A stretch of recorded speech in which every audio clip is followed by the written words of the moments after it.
Yeah, we are live. I'm gonna turn off these fans. I was airing this puppy out to get the dust out of here, but I feel pretty good that the dust is now out of here.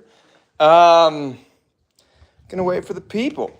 We are gonna wait for the people and start to set up. I got the mic kind of on.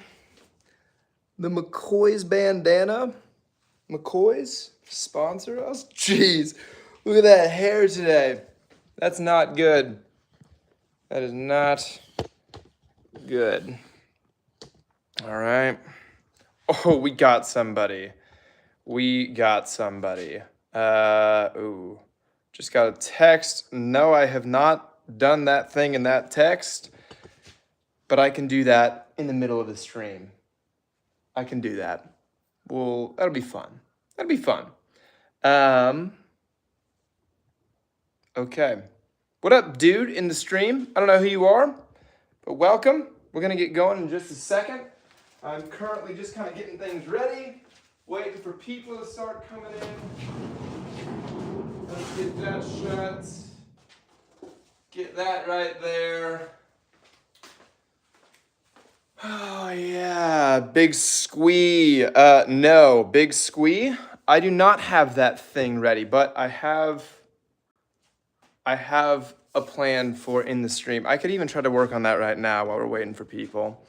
Yeah, Big Squee, what do you think? I'm just gonna get like one of these slabs over here. Haven't used them in a while. I don't think... I'll just get a slab from back there, and we can use that for the thing. Okay. Yeah, let's see if we can get a good slab. Not too good, but pretty good. Not too good, but pretty good is the name of the game. See, the thing is, we'll use this one. This is a cool one. Yeah, it's a cool one. We're gonna use this. This look good? Right here. Pecan slab. Just for the stand-in right now. It could end up being the one, but I think that's gonna have to do for the day. Yeah, Squee, just let me know if you think that one is gonna be good to go. Yeah, it works for him. Okay, we got 4 people. Oh, shot up to 14. What up? Drop a hello in the chat. As long as we can see the marks on it. Yeah, drop a hello in the chat if you're just tuning in, turning up, putting down, throwing out. I don't know. Sam Walker, what's going on, big dog? Nazir, what am I making? I know that's supposed to be brother, but I don't know why I find it fun. What am I making, Borther? Nah, I'm just giving you a hard time. What's going on, Nazir? Yeah. What am I making today? We got a really... I actually would say that we're not, in the traditional sense, making something today, because the thing has already been made. This is what we've been making the last week or so. And a lot of it's been in these live chats or these live videos, but I've been doing a whole lot of work behind the scenes to get it ready. And believe it or not, this is not the first time that we're going to be finishing this piece. What actually happened, if you're just tuning in and haven't seen the other live streams, I made this piece in its entirety about 2 weeks ago, maybe a week and a half ago. And what ended up happening is that the corners right here had a few joint lines. These planks that you see on top, they were running just right over the corners, and the grain was continuous. It was water falling over the corners, and it's a really difficult joint to make.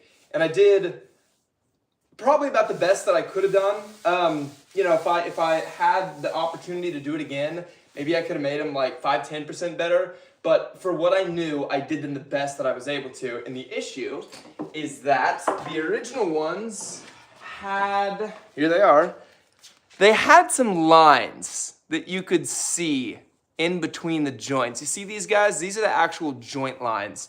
And what you're seeing, those dark places, they're actually burn marks. When I was cutting the original wedges that went into making that corner, the wood was burning and it was kind of permeating into the wedges.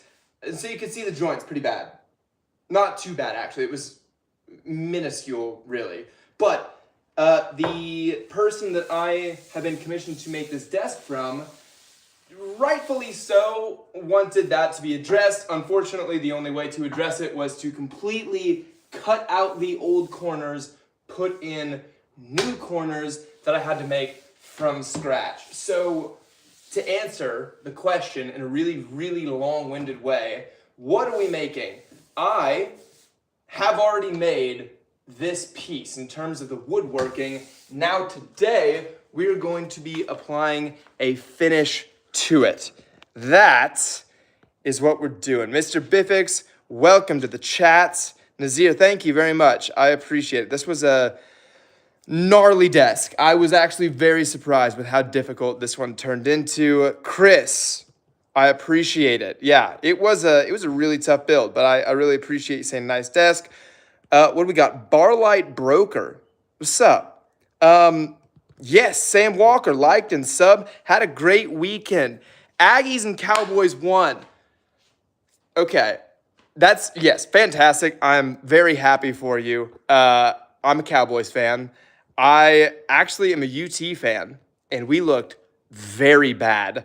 I do not have any animosity towards the Aggies. When I went to school at UT, we weren't in the same conference. And so I'm sure the animosity will start to, we're gonna start to have that again. But when I was in school there, didn't play you guys. So I like A&M. A lot of friends that went there. But yeah, congratulations on a double win weekend for your teams. Making sure I didn't miss anything in the chat. If you're just tuning in, this is the piece that we're working on today. This guy right here. It is a personal desk for a client of mine. What's interesting about it right now, it's up on these rollers because I need to kind of position it before we get going. But when it's on the rollers, I like the height of it. That's probably because it sits at about 30 inches with the rollers. Without the rollers, this sucker is 25 inches off the ground, which is, I would consider 5 inches shorter than standard for a desk, like a dining table or a desk that you're gonna be sitting at. 30 inches is about standard for that. So yeah, a little bit short, but I know the client pretty well, and she is a slighter woman. So I guess she wanted it a little shorter. What's really cool too, let me see if I can show you this real fast. The other side, the side that I'm sitting at, can you see that there is a little bit of this recessed area here? I don't know if you can. That far away at least. Yeah, you can see it there. Everything in here is a 1 inches thick. Everywhere else is 2 inches thick. And if you know anything about woodworking, I'm not even estimating when I say 2 inches thick.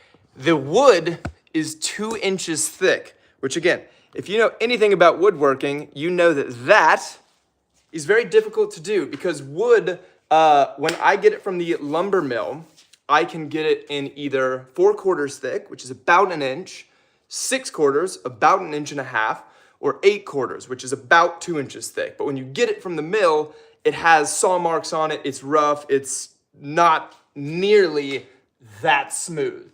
And so when you plane it to get to a good, smooth on both sides plank, you take off about 1/4 inch. So typically a very, very common thickness is 1.75 inches, where this is actually 2 inches. And that was a non-negotiable for this client, meaning that I had to go get 3-inch thick wood, and they had to plane it down to 2 inches. So it was a lot. It was actually, let's see, let me do the math here. It was 50% more expensive for materials, because instead of buying about 2 inches thick times the length and the width, I had to buy 3 inches, and they planed it down. And you get it in terms of board footage, which is 12 inches by 12 inches by 1 inch. That's like a tile of wood, essentially, is a board foot. What else we got? Yeah, sorry for UT's surprising loss. It was bad, wasn't it? My son is an A&M grad. Oh, congratulations. That's sick. They're in the core. That's what I'm talking about. Yeah, that is a legit Aggie fan right there. Yeah, awesome. It was, for me, it was between A&M and UT.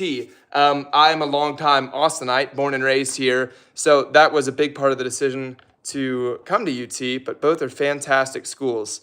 I look like, I don't even know what that is. PewDiePie? I don't know what that is. Sorry if that's a bad thing for everybody else. Omega, if it's a good thing, I apologize for doubting you. Evil cousin, I'll take evil. That's kind of cool. All right. Cool, so we got some people coming in. We're gonna kind of get going on this. Again, what we're doing today is we are putting a finish on this table. It is now perfectly sanded, perfectly shaped, perfectly dimensioned. Now we just need to put the finish on this so it can cure and I can get it out of my shop and into the client's home. Question here from Taylor Jenkins. Could you not have just ordered 9/4 wood? Great question. There might be somewhere in the world, some mill that is reproducing or reliably creating 9/4 wood, but from the mill that I use and the mills that I know of, 9/4 is not a standard cut that they rough cut wood into. So the bays that I go and I see in my lumber mill, it's, is your mic on? I think my mic is on. Do I not sound good? It looks as if the receiver says we're good to go. Am I hard to hear? Is it further away today? Thought it was okay. Yeah, the mill that I go to does not have 9/4 wood. It goes 4/4, 6/4, 8/4, and then typically, depending on the species, but typically the next thing is then 12/4, so about 3 inches thick. But then you mill it down to get really nice and smooth. That's when you get to what normally would be 2 3/4. Oh, that's nice. They'll do custom cuts for me. Some might do that. As I know it from my mill, the stock that we are originally working with come in even increments of quarters. I can ask them to then plane it down to whatever thickness, but I have to start with something thicker than that. And the next closest thing to 2 inches is 3 inches thick, unfortunately, at least for white oak. Cool. So first thing that I need to do to start finishing this, I have recently just sanded it, and I've gotten the majority, I've gotten the majority of the dust off of it. But there's definitely still, oh my goodness. That almost was bad. Okay. We're okay. The thing that it was sitting on just toppled over. Well, we know it's a well-built desk because it didn't break. But that wasn't fantastic. Cool, we're gonna try not to do that again. It's on rolly little furniture dollies right now. Yikes, gang. Did everyone see that? Yeah, that scared me too. That would have been a game ender for my toe today if that would have hit it. But yeah, so I've gotten most of the dust off of this, and I'm just going to kind of give it a little bit more of, I don't know, just trying to wipe the dust off of it. The finish that I'm using, I'll tell you more about it in a little bit, but the finish that I'm using molecularly bonds to wood fibers. So if you have a lot of dust still in your piece, all of your finish is going to be bonding to the dust rather than the fibers that are actually attached to the piece. As I'm doing this, I'm also just going to make sure that I'm not catching on anything. When I sanded this, I did the technique, and this is a very good technique. I'd recommend it for everyone for sanding. Color all over it. Just knock on the door, maybe? Color all over your piece with pencil, and then sand away all the pencil. When the pencil's gone, you know that you've sanded everything at that grit. So I've done that. Yeah, Nightbot safety. Yeah, Nightbot, I'll try to be safe for you, bud. But yeah, if you color all over it with pencil, then you know where you have gotten to and where you have not. And then I do that for every single grit.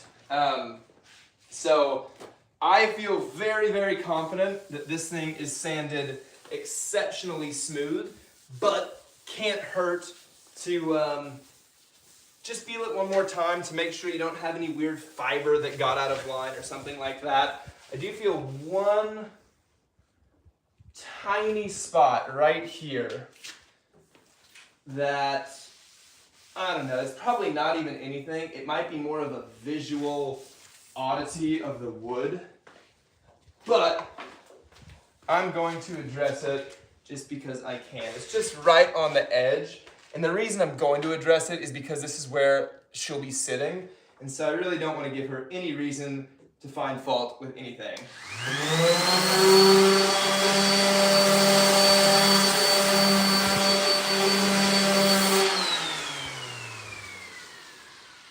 And that was all it took to get rid of that. Yeah, so getting all the dust off, and these towels right here are really nice because it almost seems like, and I'm sure they are, a lot of towels do this, they have somewhat of a charge to them, and so they attract dust.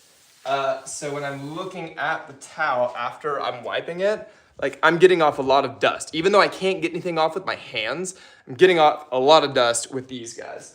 So, you know, I just go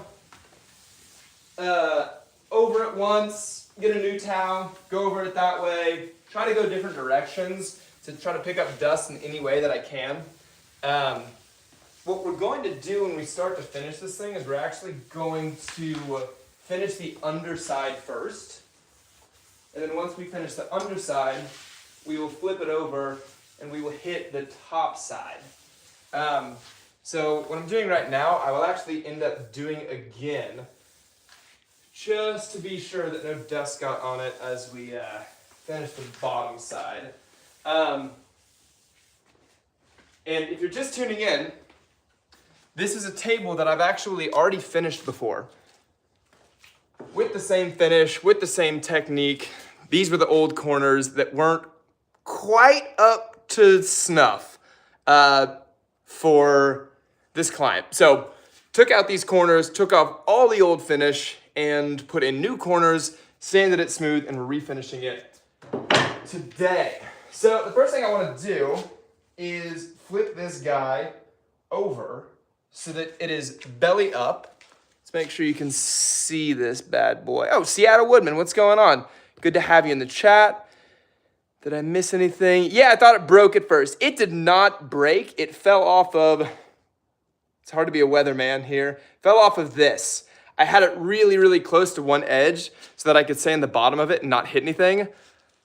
It was, yeah, not great. That happens more than I'd like to admit. Things falling when they're not supposed to. So first thing we need to do is flip this over, belly side up. Also, one last thing before we get going on that. If you were in the live stream Friday, this is what that table, good grief, it's really hard to be a weatherman. I don't know. Okay, there you go.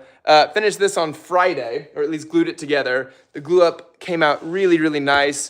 It does look surprisingly similar to this one. They're very different in terms of their challenges. The difficult part of that one was that we were using huge beams of wood and none of my tools were like big enough to really work it. So that was difficult for other reasons, even though the corners were sharp. Okay. Yeah, let's get going. Let's flip this thing over. The way, I'll probably do it, the sun's gonna start coming in from there. So I'm trying to think what is the best way to, you know what, we're gonna do it like diagonal. because I think, yeah, right about here is going to be good. Know your sun patterns. It's good for lighting and then for gardening as well. So let's get this off of here, but let's do it intentionally this time. So the way I like to do it is, let's get you centered. Oh, we got Q&A stickers now? Nightbot's going off. Yeah, Nightbot's really going off. He's spamming the chat. We need to send him in timeout or something. So the way I do this is I've got these bad boys on rolling dollies, and it's light, it's heavy. This thing's really heavy, but it's light enough to where I can pick it up, move the dolly, put that down gently. It's a little cockeyed right now, but if I come over here, and if I do the same thing, I'm just gonna kick this in, lift that up, kick it in. All right, we're on the ground. Perfect. That's good. And now, we gotta flip it. We will flip it, we'll flip it this way. No, I'll flip it that way.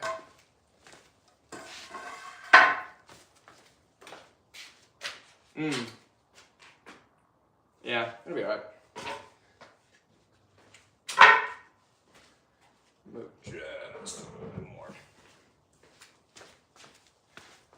Because you gotta flip it twice. Okay. And then I need to use towels now for everything because everything is perfectly finished. So I don't want things getting scuffed up. Oh, that's hard with one hand. Ow. I don't want things getting scuffed up as I'm turning it. So, putting towels under the corner here. There we go. Okay. Can we see? Yeah, we got it. GR. Welcome, my man. Great to have you here. We're finishing this piece today. It's done. It's ready to go. Now I just got to put a finish on it. We've just been doing an introduction, but you just got to the meat of it. So this is a little bit scary, but I've got the hands protected because that's lifted. And now, I'm going to move this, and let's get this thing completely belly up. Let's get one more piece of wood. Awesome. And then one more towel. Okay.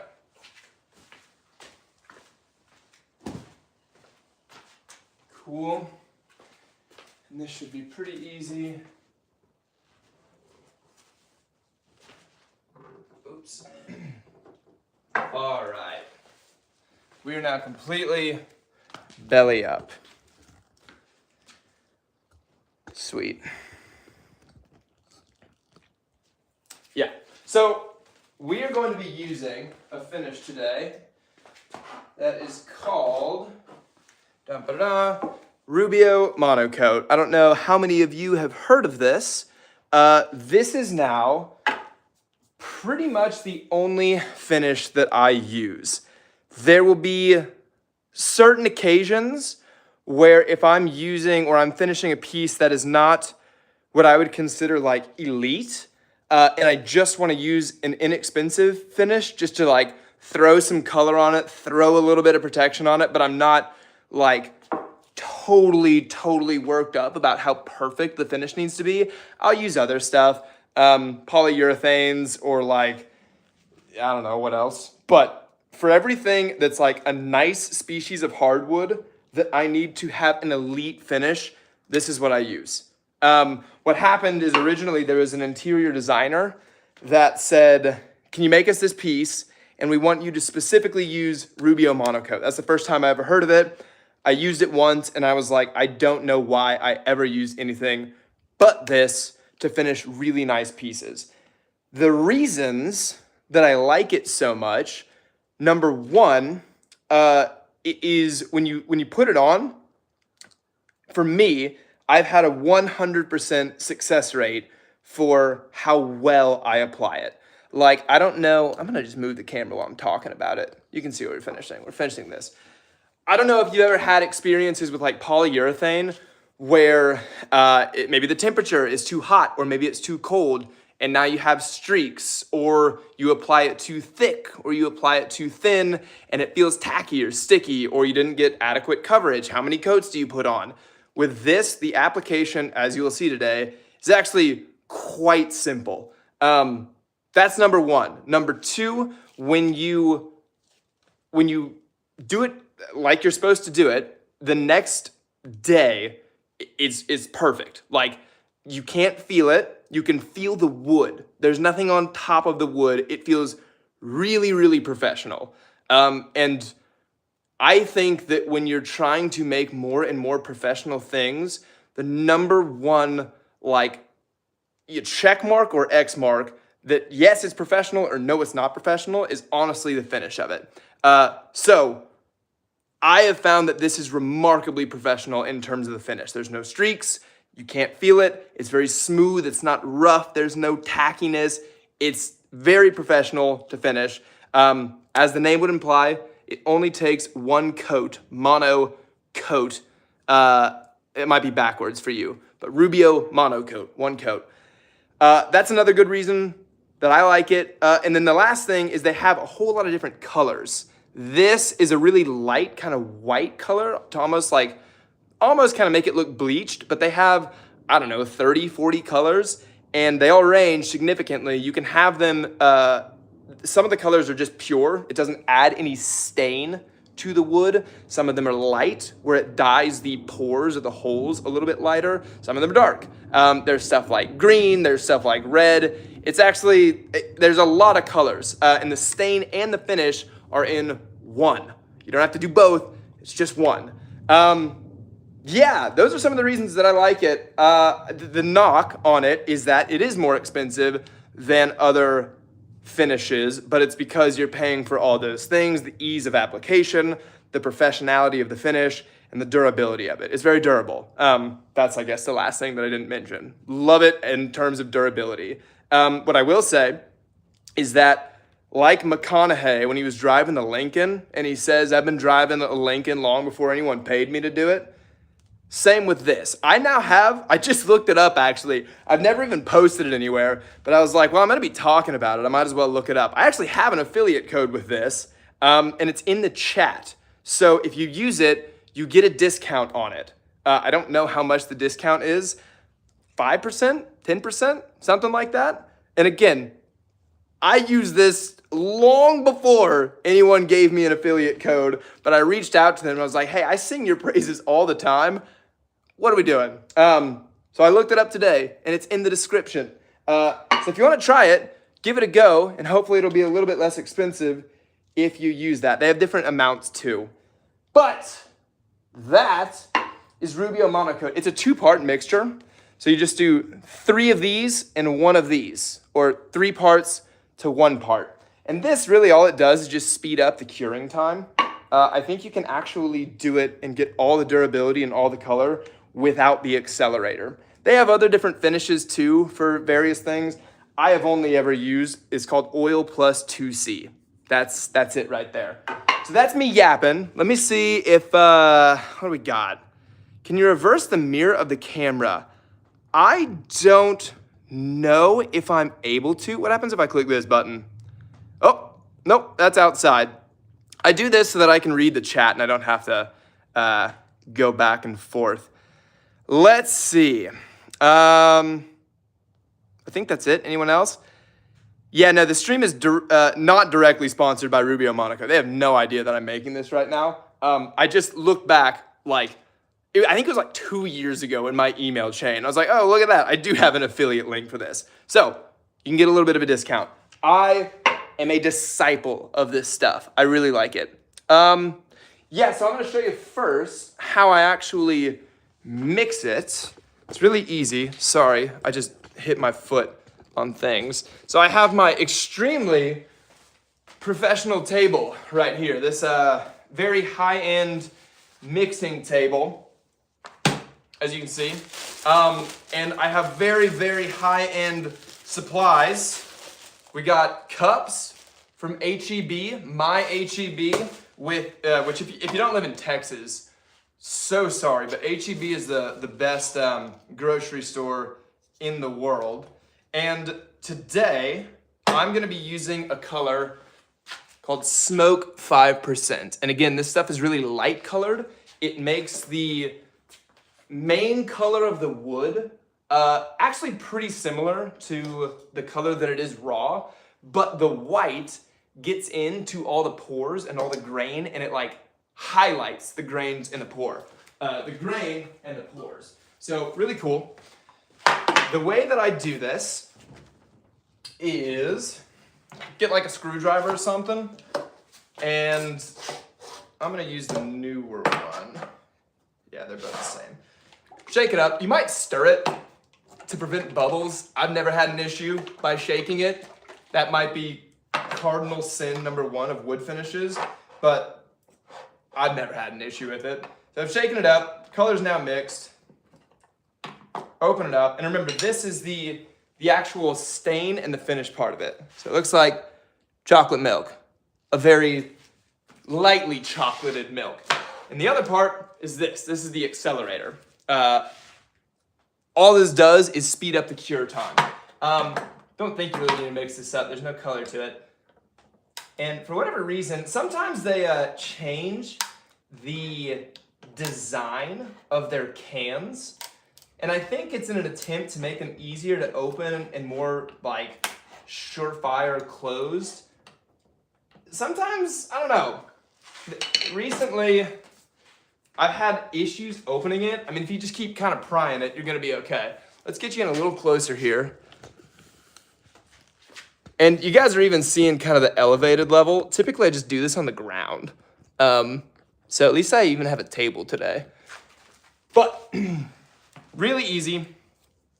Get your cup to mix it in. And then you want to designate 1 spoon for the actual part A, 1 spoon for the accelerator, and then 1 spoon for mixing. Because if you've got accelerator in here, you'd kind of nuke your whole, you know what I mean? And vice versa. So I'm gonna start out with, I kind of know how much of this I'll need to do that piece because I've already finished this piece. So I'm gonna do 9 spoonfuls of this. Yeah, I'll do 9. I always go in increments of 3 because it's 3 of this to 1 of that. So I'll do 12 first. Why not? So count it with me. I've lost count before. Here's 1. See how quick we can do it. Doesn't need to be exact. 2, 3, 4. We'll just do 9. 5, 6,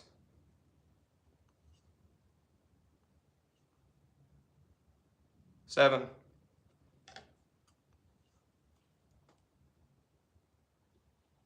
8,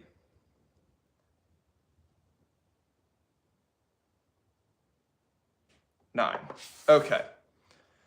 So now we just need 3 of the accelerator. We're going to put this spoon back in there. It's only touched part A. The accelerator is a little harder to get out. It's thicker as well. So here is, it's just clear. So the accelerator is the same for every single color. There's 1.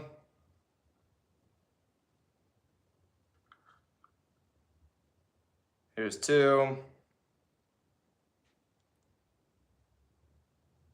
And then 1 more.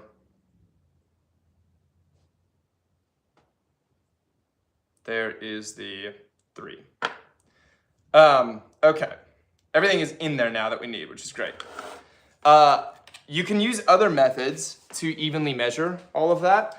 From time to time, I will have syringes, and you can do it, I guess, A, more accurately, and B, maybe with less counting, because you can just look at the syringe marker. Let's see, making sure I haven't forgotten anything. Joe Mama, what is going on? Good to see you in the chat. Yo, yo, yo. Right, so then mixing. Here is the, I am in a well-ventilated room. It's extremely well-ventilated. I could put fans on, but then you couldn't hear me as well. So mixing it, if you've ever done anything with like two-part mixtures or whatever epoxies, there's always like, make sure you mix it for 8 minutes and then pour it in a new cup and 8 minutes there. This one, it just says like mix it up. So I don't mix it more than like, 30 seconds. And it's probably overkill, honestly. And I want to say the pot life, meaning how long it can be in here, is hours, which is longer than I will ever take to finish a piece. So that has never been an issue. It's interesting. The first time I used this was actually the first project I ever finished in the current Outerwood shop.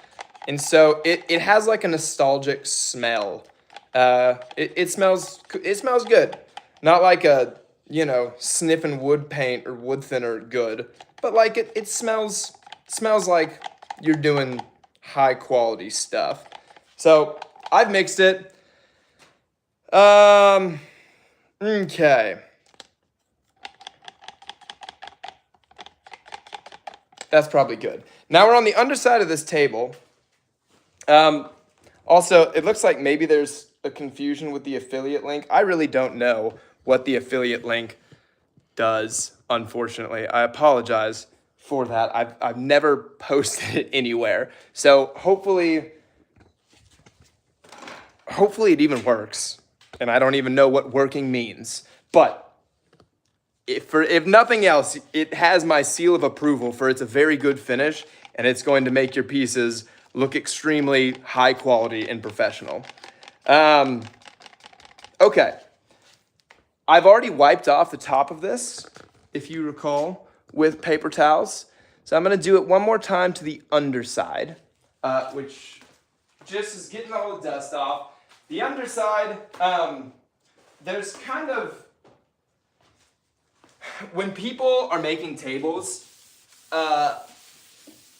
some people don't finish the underside of tables, and I used to be someone who didn't always finish the underside of tables because I thought, who's going to even be down there to see it? Why does it matter? Etc., etc. I've had a change of heart on that contentious topic for two reasons. Number one, wood loves to bend and warp and move and change, and it does so because of moisture differentials. So, for instance, if something is drying out faster than something around it, it is going to move relative to the thing around it. And if you only finish the top of a piece of furniture, what will happen is the top won't have moisture change nearly as quickly, either drying or getting more moist, as the bottom side, which is just raw and open to the elements. So number one, if you finish both sides, you're going to give yourself a better chance for the piece not to warp and move over its lifetime. That's number one.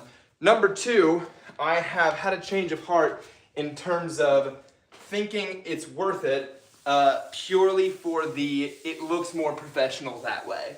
I don't know, when I was younger on in this business, I was like, no one's gonna be down there, no one's going to see it. So I didn't really even do much to the bottom, I just tried to make it kind of smooth. But if anyone ever really got up under there, like it just kind of changes the whole feeling of it if the owner of that piece can very quickly be like, oh, they didn't attend to every single detail. This one, you kind of were forced into doing it because there's major parts of the underside of this table that people can so clearly see. And so your hands are tied in that you had to finish both sides of it, and you had to finish them as well as the top. So just getting the remainder of the dust off of the underside here.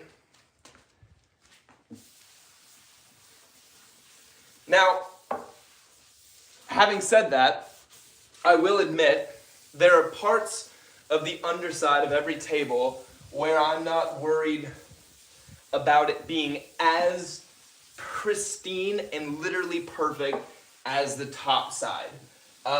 For instance, sometimes I fix cracks like this guy, like filling it with things so you literally can't feel it. Sometimes I don't. It kind of depends on the nature of the piece, how bad the crack is, where the crack is, etc., etc. Like on the top, I will always fill cracks, and it's either with some sort of epoxy or wood glue mixed with the sawdust from that piece, but I'll always make sure the top doesn't have any cracks that you could see, or rather you could feel. Like you couldn't fit a credit card in it, or like a piece of paper, the corner of a piece of paper. The bottom, sometimes I do it if it's major. Like right here, I address some cracks, but that's because it's right where the client's legs will be. Right here, I didn't. There you go. So we're getting now to a point where I feel pretty good about how much dust we've gotten off the bottom of this. And a better woodworker than me would have this up on a table, but it's really heavy. So I'm just gonna do everything here on the ground. I might, what happens if I close the door? Is that a little bit better lighting? I don't know if that changed anything. Michael, yes, this is oak. This is white oak. What else have I missed here? I always appreciate your humbleness. Thank you. I still don't know what I'm doing a lot of the time. I'm figuring things out all the time. And I think the moment you start to think that you know it all is the moment you start getting a little cocky and you miss details. So yeah, thank you. I appreciate it. I started out not having any idea about any of this. So if I can do it, everyone else can definitely do it. We're ready to go. I feel good about the lack of dust on the bottom. So now I'm going to show you how I apply this. The one thing that I know that I don't have today, which is a colossal bummer, is gloves. I do not have rubber gloves. So I'm going to be getting this all over my hand. I'm sure that's not fantastic long term if you did that every single time. I don't know, like it could stain your hand, I suppose. Elaine, am I saying that correctly? What's going on? Yeah, so I don't have rubber gloves, which is a real bummer, but that is what it is today. Okay, here's what I do to actually apply this. I have all my things. I do have all my things. So I used to get a towel, one of these guys, one of these shop towels, and I used to dip the shop towel in here, and then I would apply it. But what I found is that this wouldn't go as far because so much of the finish was just going towards making the shop towel wet. So, let's see. Okay. Now what I do is I spoon a little bit of this onto the piece, and then I use one of these, which is something I got from Home Depot. Couldn't even tell you what it's called. Kind of like a squeegee sort of thing. If you didn't even want to go buy this, you could probably just cut out a piece of cardboard and use it. But I spread it around using this guy, and I found that it makes my Rubio Monocoat, which is expensive, go a lot further than if I were to originally start with just the paper towel. So, all that said, we've mixed this plenty well enough. We have the accelerator in here, we have the Rubio in here, it's the correct color, we've sanded this, we've gotten off the dust, it's game time. So, I just pour myself a little bit of a pile with the spoon here. You see it? Yeah, you can see it. Let's get you a little bit lower and closer. Awesome. And then I just start to work it around. And you can see that this color doesn't really change the color of the wood that much, but do you see how all the pores in here, they start to just brighten up? That's what this specific color does. And when I'm putting this on at first, I think the move is to try to make sure that you go across the grain. Not, you won't finish like that, but you go across the grain, and that's to make sure that the Rubio gets into all of the little pores. That's the key here. And I think Rubio Monocoat recommends that you work in areas that you can finish in like 15 minutes.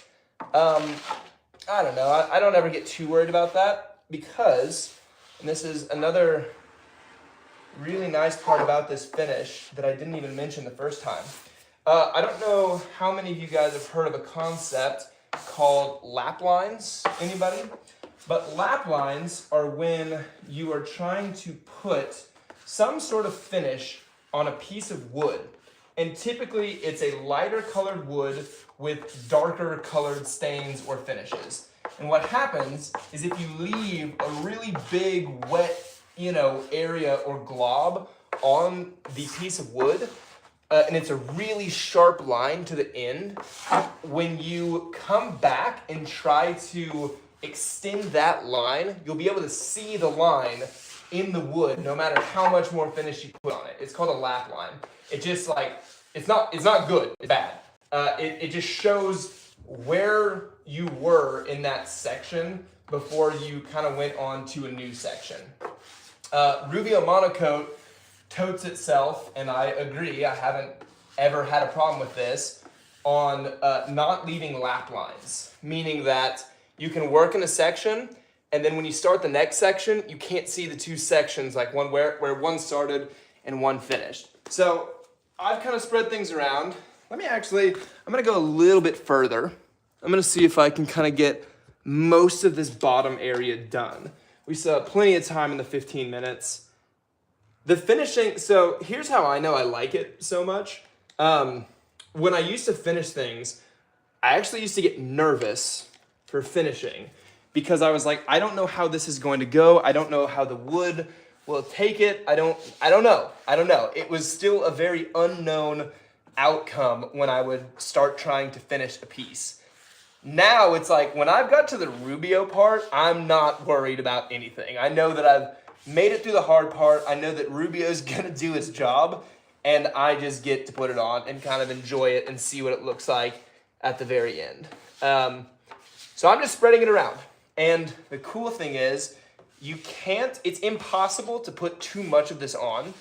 The wood is going to tell you, hey, look, I'm saturated. You do not need to keep putting more stuff on me. Like, I cannot saturate right here any more than it already is. What they say is that it's impossible to put too much on. It is possible to put too little on. Like, if you try to spread too much of it over if you try to spread too little of it over too large of an area, you can theoretically put too little on. But you'll be able to feel it. Like, you'll know if you have spread wet Rubio Monocoat over an area enough to where it's like, yep, you got me, I'm good. So then after I've worked on this area, I'm just gonna start bringing all the wet kind of excess to the other side. It doesn't need to be perfect. But I'm just trying to just clean up, get a little bit more organized over here. Because what I'll do is I'm going to now come back with a paper towel, maybe two, why not? And then you just try to squeegee all of it off that you are able to. So it's already saturated, you know that you have put enough on it, and now you're just trying to literally dry all of it off. Again, I know that I've already hit these areas. All these areas have been 100% saturated with it, and so now I'm just getting a towel and I'm wiping off the excess. You can keep trying to spread that excess around so that you get other parts of the table with it and you waste as little as possible. Right now, I'm just kind of making sure that the table is perfect rather than really being stingy. And the reason for that primarily is because number one, it's a very nice table. I don't want to screw it up at this point. And number two, this is a really specific color and I do not know when the next time I will use it is, and I know I have plenty of it. So you can see now over here, there's no excess. I can put my hand on it and it's not wet anymore. That's like the coolest part about this, is that it's like instantly dry to the touch. It's not cured yet, but see that? It's instantly dry to the touch. So that's why you don't have any streaks, is because you're literally wiping away all of it, right? It's not soaked into the wood, that is. So, still have all this stuff, but I've gotten so much of this saturated, right? So I'll just keep pushing it. Just keep pushing it. And this is maybe when I'll try to be a little bit conservative. I'm also gonna make sure, this is specific to this piece, I'm gonna try to make sure I don't have drips going over the corner. I don't have any sharp edges or corners to use as like a section, right? Because I have these corners that gently wrap over. And if I had drops of glue kind of go over the side, it would get on the top side.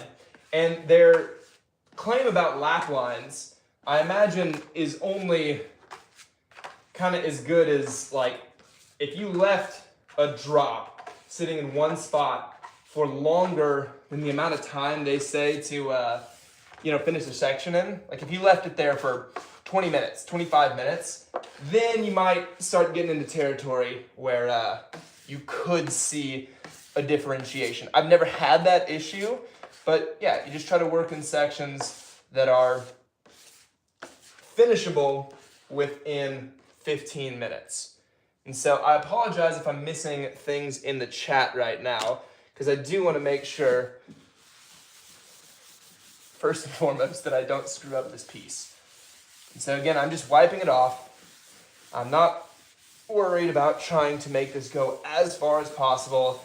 Now I'm just trying to make sure that the finish is perfect. And this first pass that I'm doing, I'm just trying to get off the excess. I'm going to come back one more time and I'm going to get a new paper towel that's completely dry. It doesn't have any saturated Rubio Monocoat spots on it.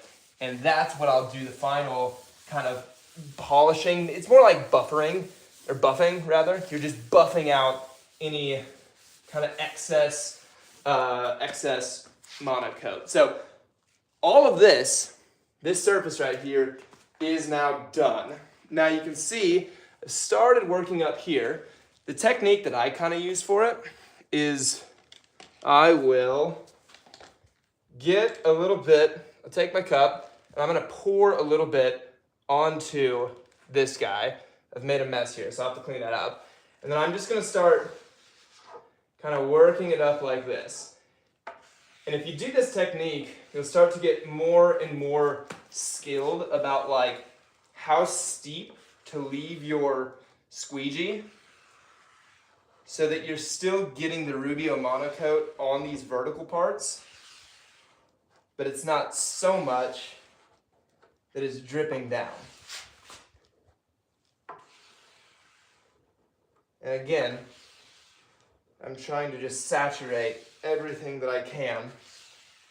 So all the wood that I'm going over right now, I can tell you, is 100% saturated.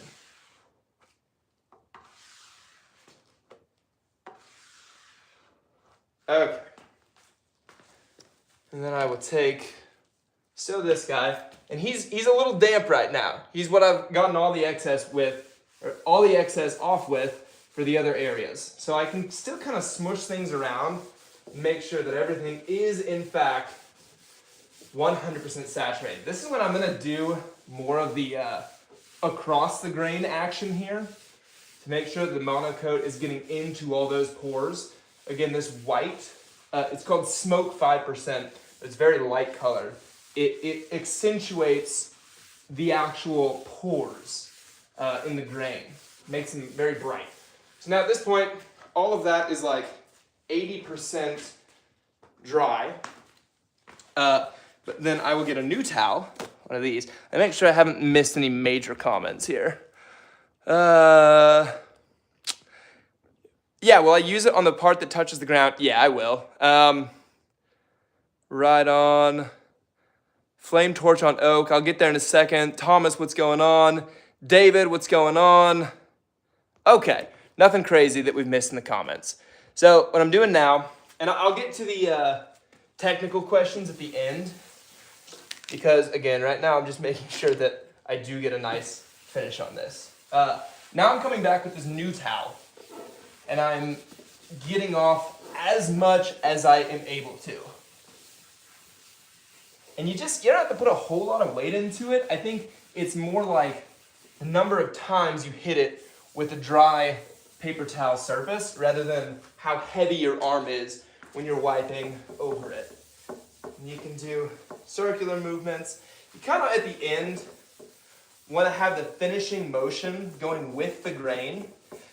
Again, one of the best parts about this is that I've never really experienced streak marks with Rubio Monocoat, but I suppose if you go with the grain on your last pass, you can if you ever had any tiny little streaks, at least they're going with the grain. And so it'd be very difficult to discern what is a streak, what is the grain. Again, never had an issue with streaks before. But this side over here is now, when you get perfect sliding around, when you're not like sticking and bunching up, that's kind of when you know, like, I did it. I got it all off. And again, you see that? This is my finger. It is no longer wet. It is dry to the touch. That's what's so cool about it. If like a bug flies on it, you're not screwed. It'll take a few days to fully cure, but in a pinch, I can deliver this to a client's house the next day. I prefer to do it where it's in the shop curing for 2 days. They have like a recommended, I think it's 24 hours before light use. It might be 48 hours before light use, but I can tell you that this thing is very dry to the touch when I come back to the shop the next day. I'll get over here one more time, just to make sure there are no sticky spots. Okay, let's get the other side of this. How's this view? Yeah, we'll close this guy just a little bit more so we're not backlit. We'll open it back up in a second because it's nice out there. Okay, and remember the technique that I use for this is squeegee, big squeegee that is. Pour a little bit of this on there. I'll probably drip some. That is okay. You can't put too much on. Then I'm just gonna work it up. And again, it's the angle of your squeegee that kind of determines how much or how little you are putting on in these vertical motions here. And all of this that I'm getting right now is 100% saturated. I didn't quite give myself enough for this last area over here. Bang, that was probably too much. That's okay.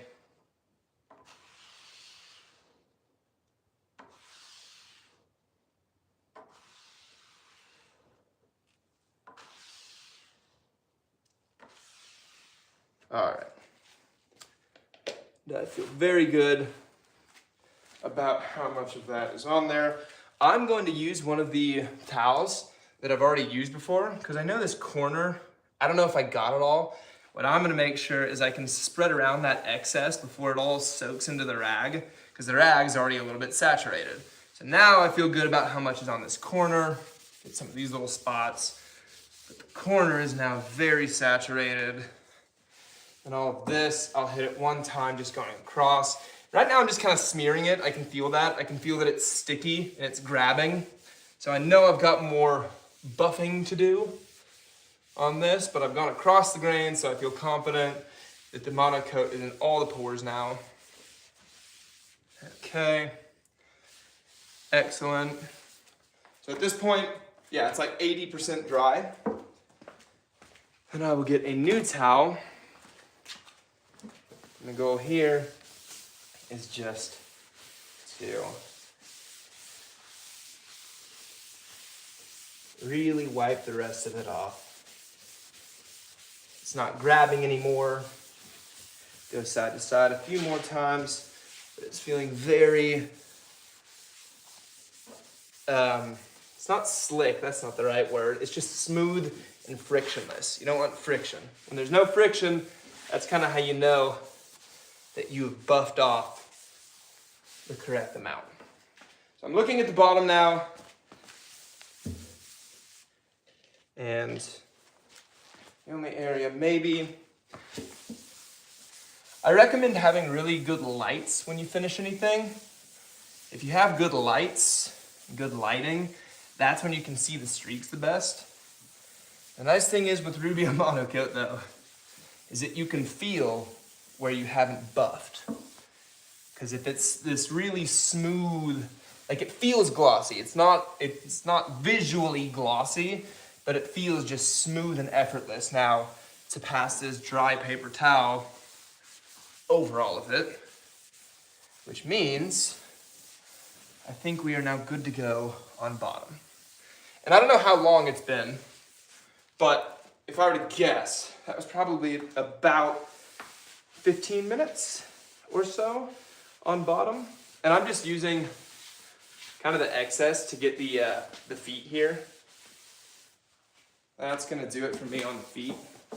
And they look pretty saturated. So now that I've got the bottom, and I'm happy with the bottom, and I did not get these edges. I kind of want to leave the edges until the end when I'm able to see the entire thing standing upright. So the bottom of this is now complete. How are we doing here? Let's see, Wade, what's going on? Jose, great to see you here. PB, yeah, what's going on? I can finally change my name. Oops, I just pressed a button. All right, cool. Any questions that I've missed? Let me make sure. There's nothing. Ooh, a Rinfest mug. That'd be pretty sick. Oh, sorry. The drips in the middle are painful to look at. Did I get them? There are no drips in the middle anymore, are there? I don't think so. It might just be the wood that you're seeing. Or I probably had missed it for a second. Let's flip this guy back over to right side up.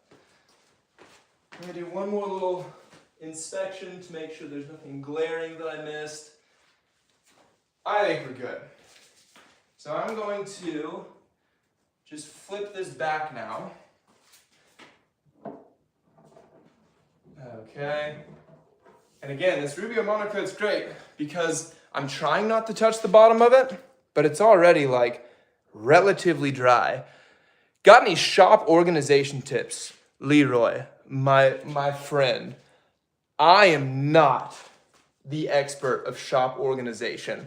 The only tips I have, I made those cabinets a couple years back. There's some stuff in there. I have a wall of clamps. That's been helpful to organize clamps.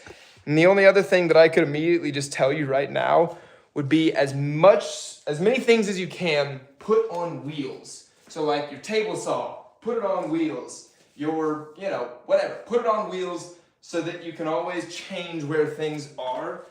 Because as projects change, your desire for where things are will also change. Let's flip this guy. But yeah, Leroy, I am not the master of shop organization. Gonna be very gentle. Bang. Okay. One thing that I do want to do actually is, now that my feet are on the ground, I think I want to try to get this off the ground so that I can better get around the bottom of this. So I'll lift it up, kick that under. There we go. Then how quickly can I find another 2x4? That's not that. Need one more 2x4. Here we go. So now I can get the bottom of this a little bit more efficiently. And yeah, I grabbed underneath the table just a little bit, but again, it's already pretty much dry. I'll come back with a towel and make sure that I don't leave any fingerprints, but there you go. I'm gonna keep going with the amount that I have. I don't know if I used half or not quite half, maybe a little bit more than half, but I'm gonna keep going. Let's put you right here. This is kind of the money shot that you will see. But we can delay no further. It's time to do the top.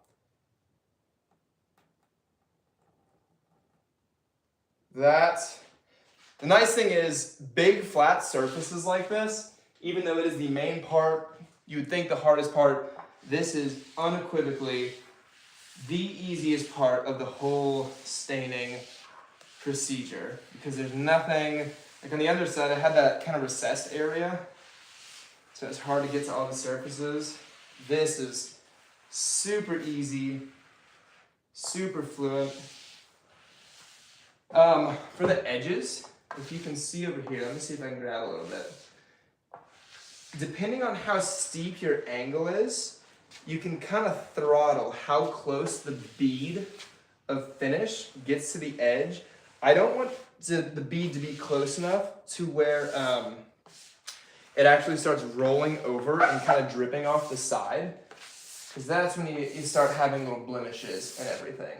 I want it, you know, maybe a ½ inch away from where it would start to roll over, because I know that I'm going to be able to get my saturated towel and kind of like very accurately drag it over there and wipe things.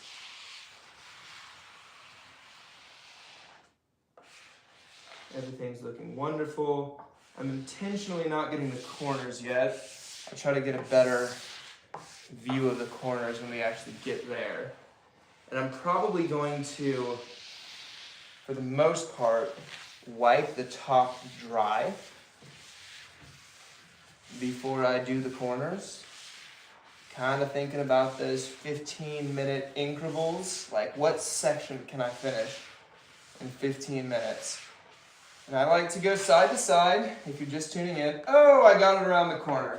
So it's gonna drip. That's okay. Just come over here and I'll just catch it.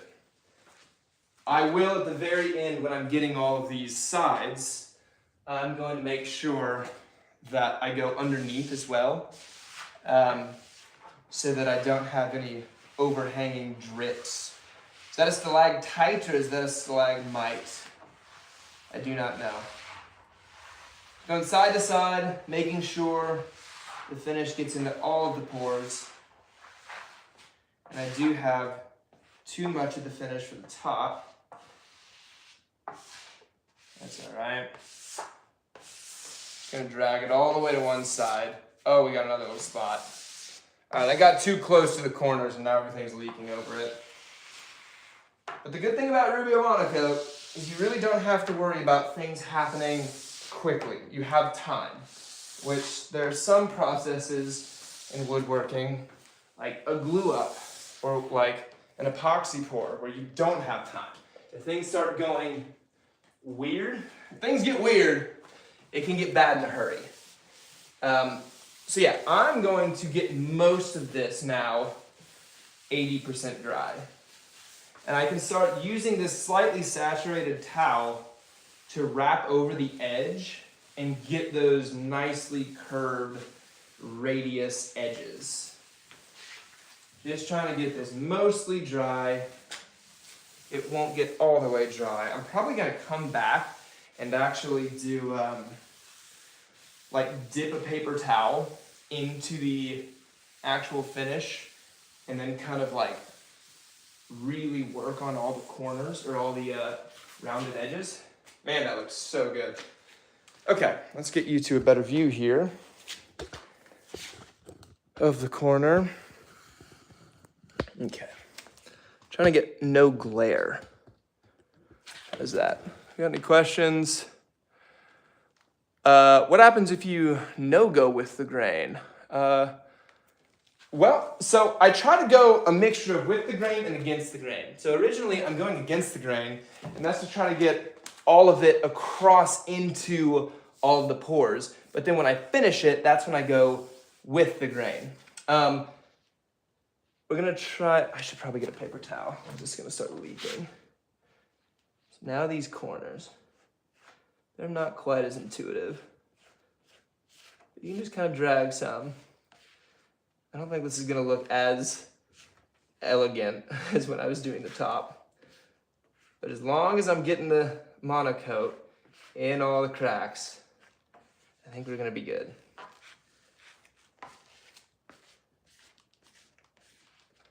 Oh. Yeah, not quite as elegant. That's all right. Those corners are so cool. I have another piece on the to-do list that I was gonna do these corners for, but after having to remake this, I have now nixed those corners, and I'm just going to do a nice waterfall miter joint, which is not these really cool radius corners. It's just gonna be like a 45-degree sharp angle. The grain's still gonna be continuous, but these corners are just so difficult, man. Okay. That looks pretty good. Let's put this guy down. Let's get this rag. And then let's go over that. Oh, it's grabbing the paper towel quite a bit right now. So I know there's still a lot on there, but I've completely saturated the corner. That's feeling good. Okay, man, look how cool that looks. Yeah, this is a very, in terms of all the colors that they have, this one really doesn't change the color of the wood all that much. Its main, I don't know, characteristic is that it gets into the pores and it just brightens up the pores so you can see. Man, that looks good. Damn. I'm going to, where are my paper towels? I'm going to make sure now at the top, because the tops are like 80% dry right now, right? I'll move you here. Jerry, why am I using a putty spreader? Yeah, great question. So originally, when I first started using Rubio Monocoat, the first pass that I did, I would put the monocoat, the finish, on a paper towel, like what I'm using right now, and then I would spread it around with a paper towel. But what I found is that so much of the monocoat would be going into the paper towel. It would be going towards saturating the paper towel rather than kind of penetrating the grain, right? And Rubio Monocoat, the one knock against it is that it's more expensive than other finishes. So what I was finding is that when I was using the towel originally to do the first spreading, I was wasting, like it wouldn't go nearly as far. Now that I use the squeegee spreader, whatever you called it, I feel like it goes further. So now I've got the top at like a 95% dry rate right now. Damn, that looks good. Okay. Getting these vertical surfaces is just a little tricky, but we can handle it. We can do this. I'll get to the side. Sorry for jostling you around on the camera. Okay. So this is where I can make the argument that I'm pretty good at woodworking. So it's always, how angled do you have the squeegee so you are saturating the wood with it, but you're not letting it drip. That's the trick. Like I can tell you that all this wood now is saturated. Or at least what I've gone over. I haven't gotten the right side yet. Need a little bit more. And I think we made the perfect amount.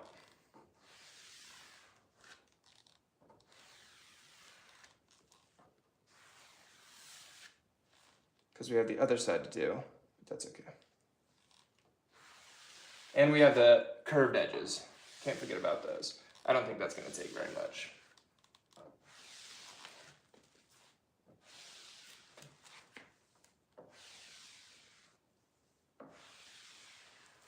Okay, I feel very good. That is now saturated. Going across the grain, make sure everything got hit. Yeah, down here. I'll move that wood around. Wow. How about it? That looks so cool. This is always like one of the more fun parts of the entire process, is seeing a finish go on your piece. Because you get to see like the real rich colors of everything come out.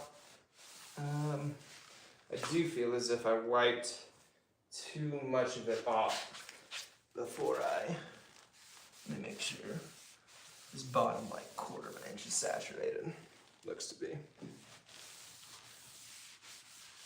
And here I am just on the ground like a goblin.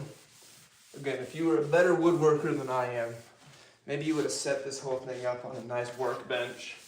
But alas, here I am, rolling in the dirt. It works.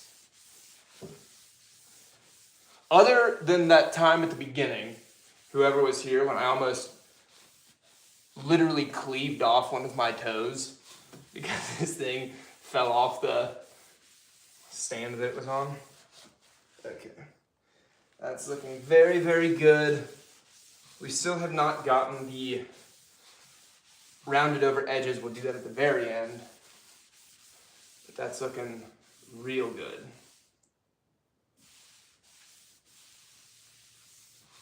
Okay. Awesome. Let's get to the other side. How are we doing? Any questions? What exactly is the finish? Great question. So this is something called Rubio Monocoat, and I should know more about what it is. I think it's a wax finish. This is the guy right here. I think it's a wax finish. Should know that. Let's just say it's a wax finish. This is a two-part stain and finish. So it colors it this color, and that's this cool, like, ghostly grain that you're seeing. But then it also is the clear coat durability guy as well. So that's what I'm using. It's a two-part mixture. It is, one of them is like the actual color and the durability stuff, and the other part is the accelerator, which purely goes towards just accelerating the curing process.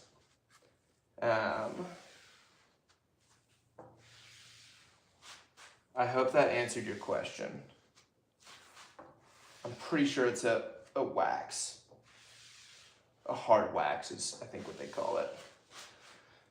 In my opinion, and you can fight me on this, I don't really think that I need to know the chemistry behind it so much. I know what it does, and I know how to apply it.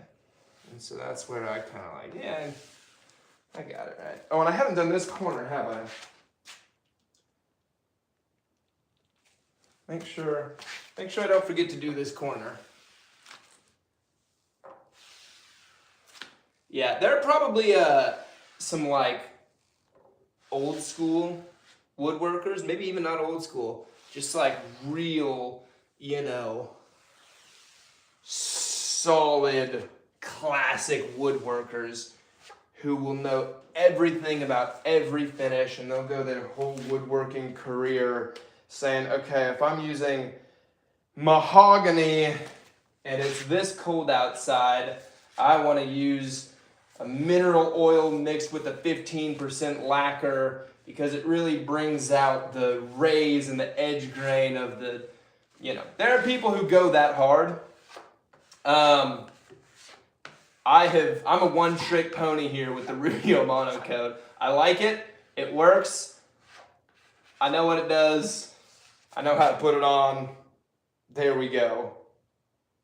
So if you are a very diversified wood finisher and you're in the chat, shout it out. Let us know that we got someone we can go to if we want to put a spar urethane on a pre-treated red oak ingrain, who knows what. I'm trying to riff. I don't even know if I'm riffing in a decent way. Okay, that all looks very saturated now, which is great. I'm going to get the bulk of that off of there, going across the grain. And across the grain up here is the way I'm going.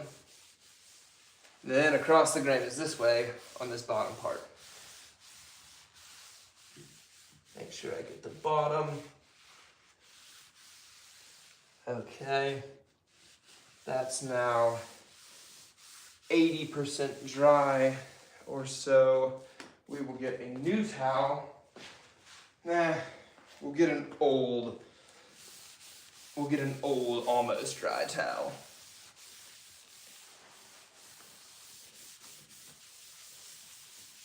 I just wipe it off. And you can if you need to grab it, you can just grab it with a paper towel. At least that's what I recommend.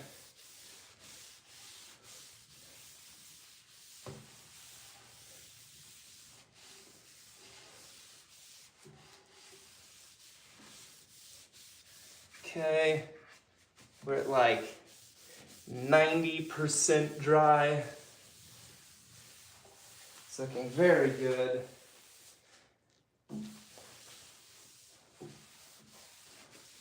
Okay, awesome. Now, I think what I want to do, let's see, got any questions here? Nice, perfect answer. Okay, yeah, I think it's a wax base and I think it's a liquid. Hello, you're doing a fine job. Thank you, Earl. I appreciate it. Did you see my video idea? Thomas, I did not catch that. Yeah, I'm just going back up. Okay, I think, yeah, we got most of the comments. I'm gonna do one more fresh paper towel over the entire surface that we have done so far. And this is because I can just kind of get the sense that it's been around 15, 20 minutes since I started applying the finish to the top. And I don't want to leave it, 5% still wet and leave a streak or something like that to the main working surface of this desk. So I'm gonna just real quick, with fresh paper towels, get everything off of the top. And it is perfectly slick. It feels like there's no resistance in my paper towels, meaning that we've got all the excess off. I'm gonna go down here now. I'm gonna do it one more time at the very, very end, but I like to, if I can lock in a 95 on something, I'm gonna do that. Because the last thing I have to do is get these edges. And it'll be super easy. But I just want to make sure the big show-stopping surfaces are perfect before I neglect something and there's some drop that I didn't see and it starts to cure. I'll come back and do this one more time. That's great. Okay, now, the end. Sorry, I'm jiggling you. More lighting, please. This is, well, okay, hold on. I got you. Let there be light. Okay, is that better? Maybe.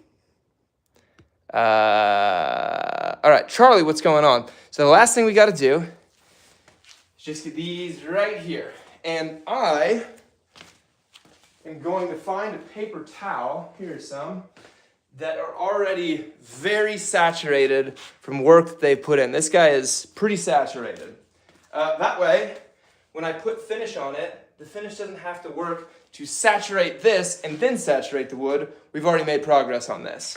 So I can get a little bit off of here. Can we see what I'm doing? And I'm just gonna kind of just brush it on. Squeegee it on, wipe it on, whatever you want to call it. Cool. That's about all I can get from that. And it's gonna be a toss-up if I have enough. I think I will. We will see. I kind of expected to have to make more. I don't know why it went so far. And I already can feel that I got a little bit of this when I was doing either the underside or the top side. And it doesn't matter if while I'm doing the edge here, I accidentally double up on the top side or the underside where I already have put finish on it. In fact, I really want to make sure that I am overlapping so that I don't miss a spot. But that overlap does not negatively affect it. And also, I can feel that this towel, because I've been using it a lot, kind of feels like it's disintegrating a little bit. And I can even see some little particles from the towel getting on here. You don't want that to happen, but when I wipe it off, I can get all of those particles off of it, and it will be completely dry to the touch.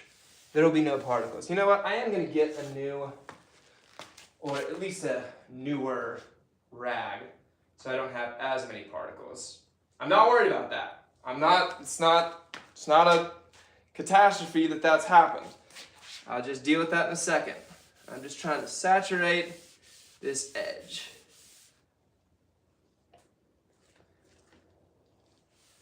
Making sure that I overlap so there are no spaces that don't have a Rubio Monocoat on it. And after I finish this, it should be in the next 5 to 10 minutes, I'll definitely stay on the live stream and answer any questions that people specifically have about whatever.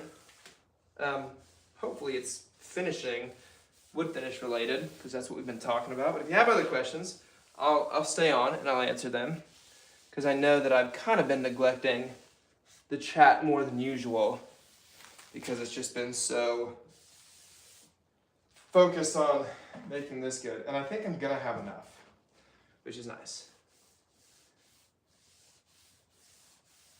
And I can say, if this is the first time you're coming into one of the Outer Woods live streams, welcome.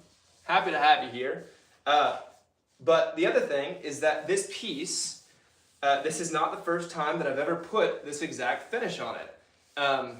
I made it originally, and I had different corners. These radii corners, these curved corners, they originally were waterfall joints where the planks on top just rolled over those curved corners and went to the bottom.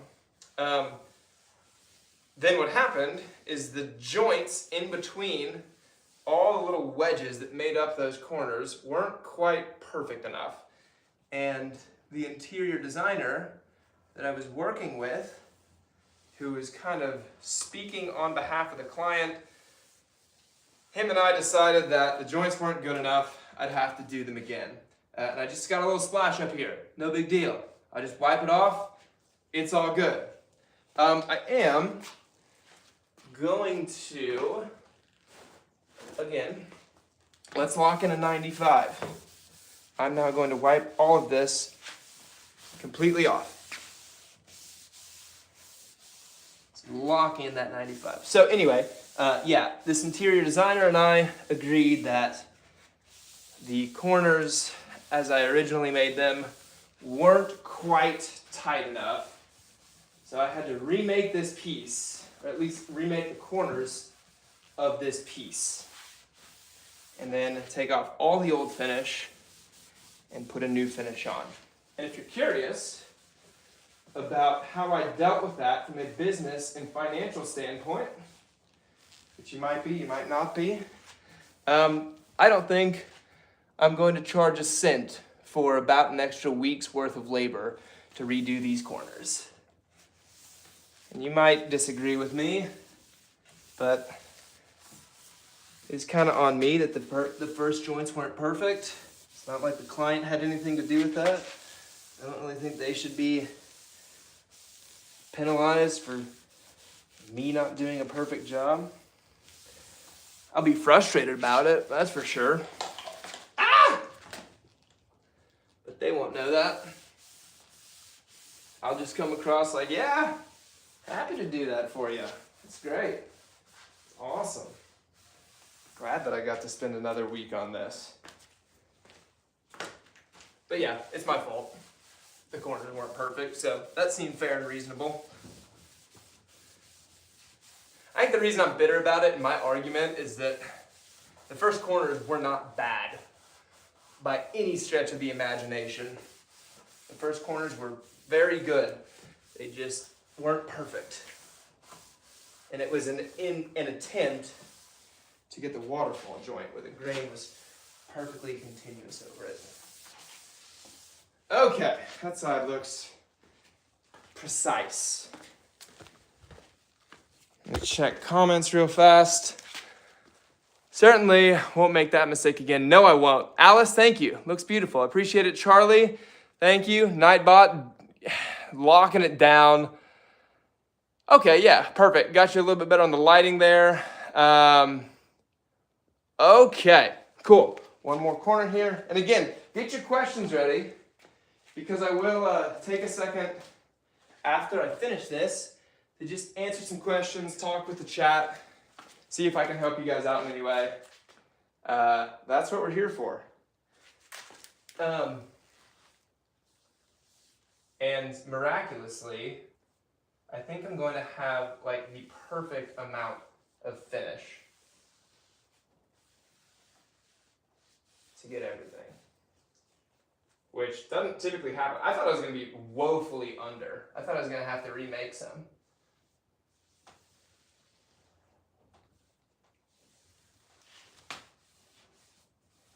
And it does look as if I've already kind of got the edges here. I don't know if I kind of unintentionally wrapped it around, but it doesn't feel like they're super thirsty.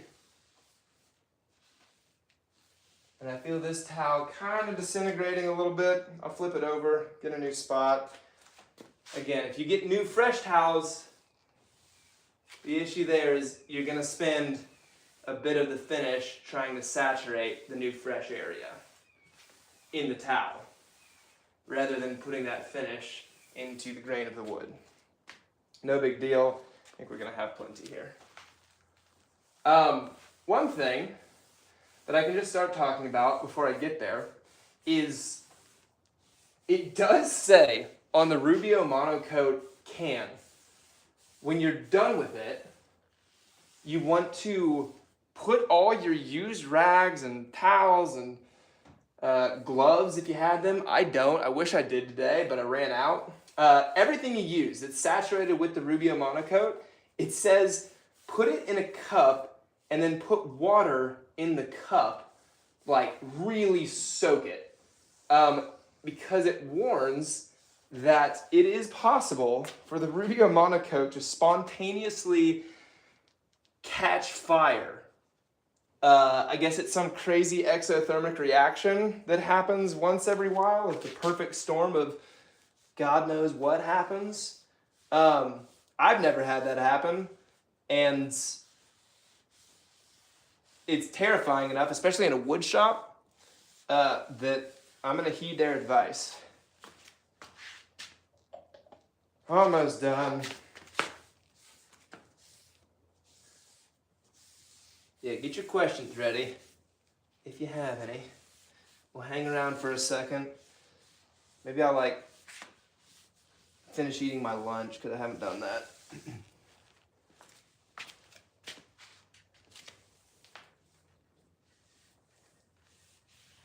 Okay. That is looking good and saturated. Let's go ahead and get a fresh towel.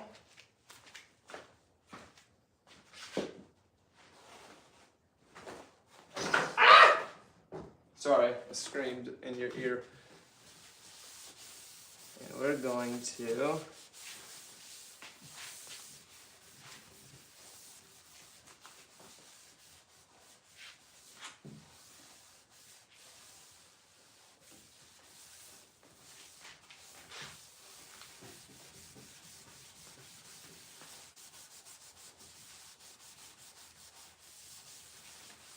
go in double towel action.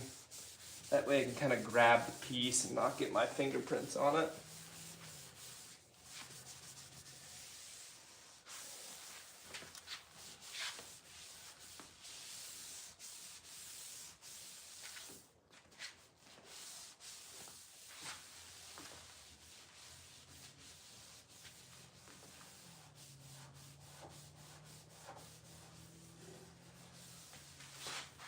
It's looking good.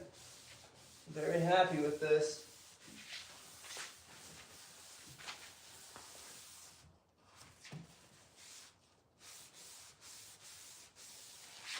Yeah, the more nooks and crannies there are in a piece, the more difficult it is to finish. At one point I was making these little boxes. Some guy was having a book release, and he asked me to make boxes so that he could put his books in these boxes and then ship them out to some people, some influencers and stuff like that. And I made these boxes, but they had a lot of I don't know, corners and faces and edges, etc. And it took forever to finish the boxes because it was just so difficult to get into all of those tight corners. And it's like one box, they were like 12 inches by 8 inches. They were tiny, but like one box took me the same amount of time to finish as a flat 12-foot by 4-foot conference table. Because I had to get into so many things and make sure all the stuff was dry, etc. And a conference table, I can just kind of work around all over it, and there's no corners. I'm just gonna get underneath this front face. I think we're pretty much golden. Let me get 2 new paper towels. Do one more. Once over on everything. Yeah, I think we're gonna call it.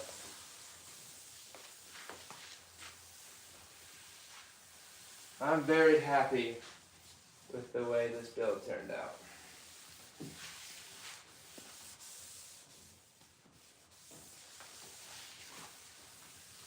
Can you hear the paper towels through the microphone?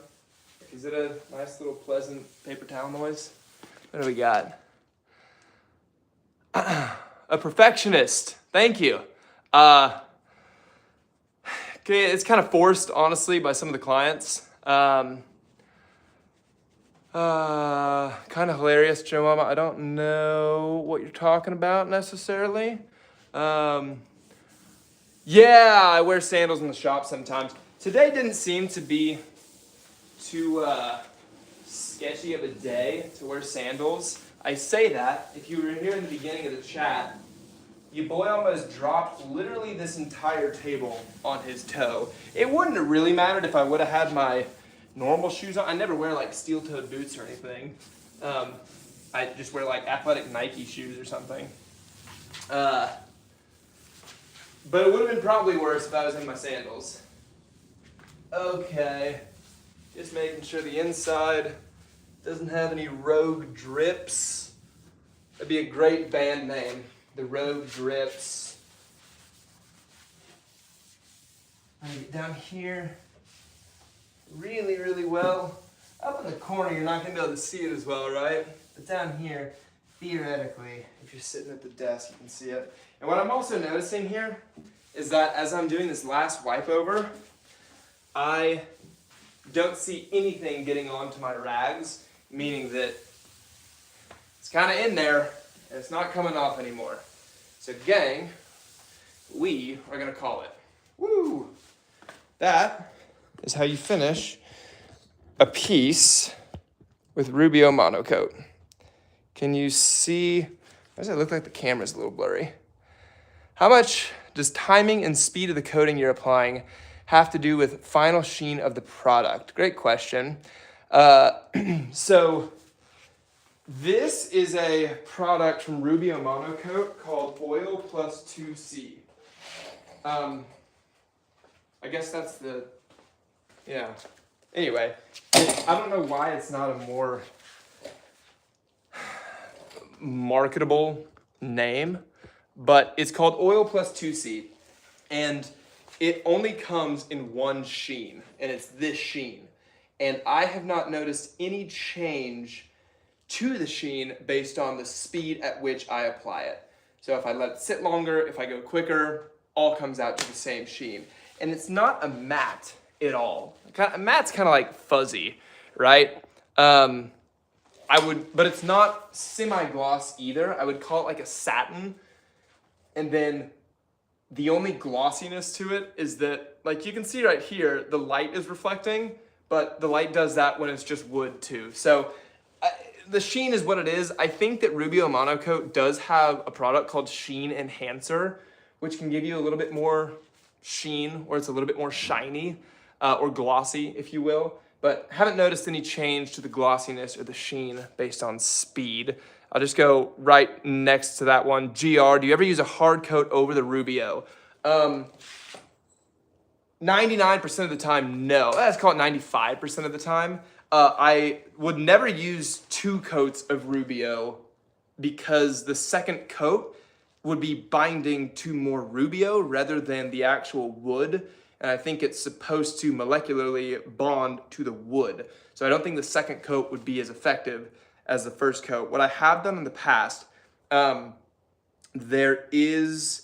are a few different ones of this, but I have used, is a product called N3 Nano, and it is considered a ceramic finish or a ceramic coating that can be put over any finish you want to, and it's purely for durability. It adds like just a tiny amount of sheen, but it is a purely durability adding, water resistant adding coat that could go over Rubio Monocoat or whatever you please. Again, I've only used that one time. It was for a wooden countertop, which, you know, some people say you should never do a wooden countertop. It's gonna get banged up way too much. It was like an island with a stovetop range in the middle.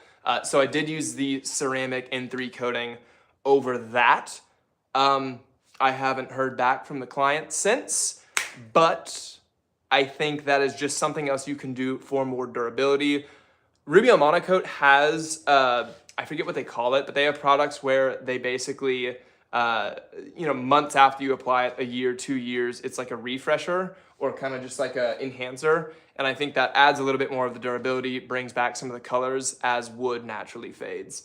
And then with the N3 Nano, same sort of thing. You can just reapply that. I don't even think you have to sand it. I think you can just, after, a year or whatever, hit it again with the N3 Nano.